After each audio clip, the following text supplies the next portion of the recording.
Evet. Gel. Gel sen sana. Evet, cemaat. Ben bir görüşeyim.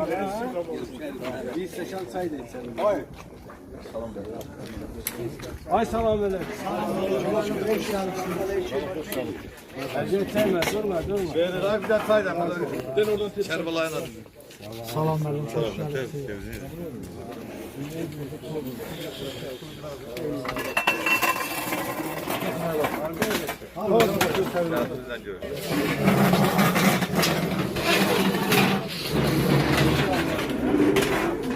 Onu da getireyim ben.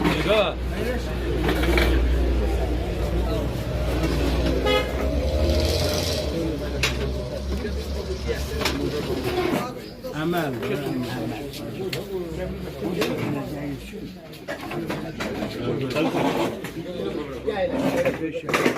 Allah tanrısı.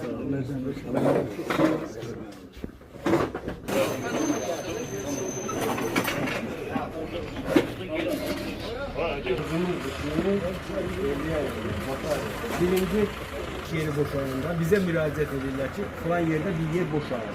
Biz de birinci deyirik, bakın görün, şəhid ailelerinden, gazilerden, hərbçilərdən kimin ihtiyacı var? Onlara təşrif edirik. İstəməyən də biz başqa adama eləyərik, biz soruşacaq, görək. Hiç mən Allah bizim hükümetimizi amin.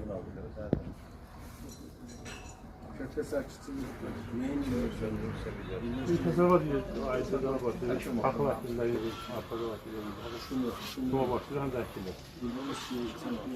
Yok, bize sende oldu.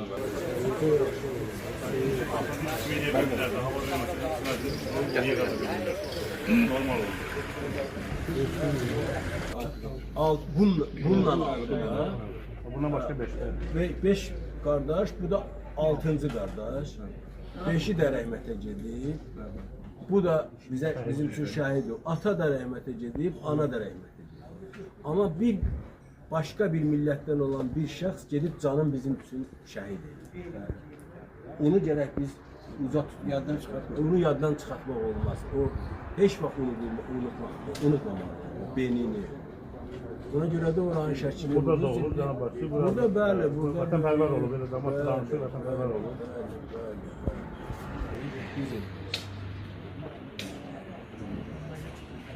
Erdan'ını bizim torpağımız için verip biz onu gerek unutmuyoruz.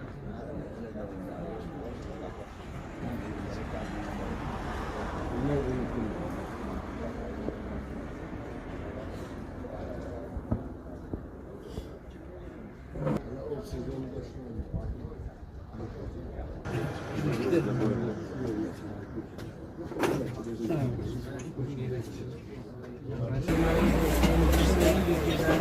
Hem oraya bakalım, hem